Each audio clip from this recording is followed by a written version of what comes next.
কামপুৰত ৰেলৰ খুন্দাত গুৰুতৰভাৱে আঘাতপ্ৰাপ্ত কণমানি হাতী পোৱালিটোৱে অৱশেষত কাজিৰঙাৰ বন্যপ্ৰাণী উদ্ধাৰ আৰু পুনঃসংস্থাপন কেন্দ্ৰত শেষ নিশ্বাস ত্যাগ কৰে। কামপুৰত ৰেলৰ খুন্দাত মৃত্যু হোৱা ৭টাকৈ হাতীৰ এটা অকণমানি পোৱালি গুৰুতৰভাৱে আঘাতপ্ৰাপ্ত হৈ পৰি ৰৈছিল ৰেল লাইনৰ কাষত।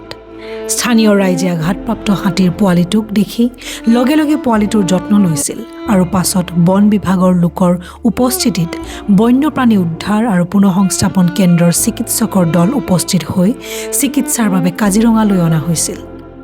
বন্যপ্ৰাণী উদ্ধাৰ আৰু পুনঃসংস্থাপন কেন্দ্ৰৰ চিকিৎসকে ভৰিৰ হাড় ভাঙি যোৱাৰ লগতে শৰীৰৰ কেইবাঠাইতো আঘাত পাই মুখেৰে তেজ ওলাই থকা গুৰুতৰভাৱে আঘাতপ্ৰাপ্ত হাতী পোৱালিটোক কেন্দ্ৰটোত চিকিৎসা প্ৰদান কৰি আছিল যদিও আজি আঘাতপ্ৰাপ্ত হাতীৰ পোৱালিটোৰ মৃত্যু হয় বুলি কেন্দ্ৰটোৰ বিশেষজ্ঞ চিকিৎসক ভাস্কৰ চৌধুৰীয়ে জানিবলৈ দিয়ে।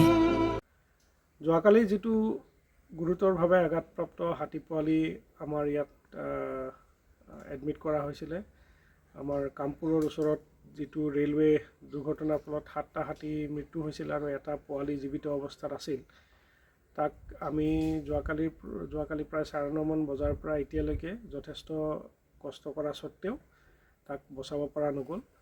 এইমাত্ৰ হাতীটোৰ মৃত্যু হৈছে।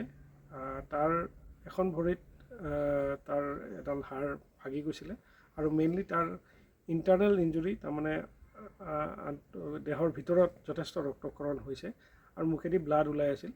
গতিকে খুব সম্ভৱ ৰেছপিৰেটৰী ফেইলিয়ৰ কাৰণে আমাৰ পোৱালিটো ঢুকাল।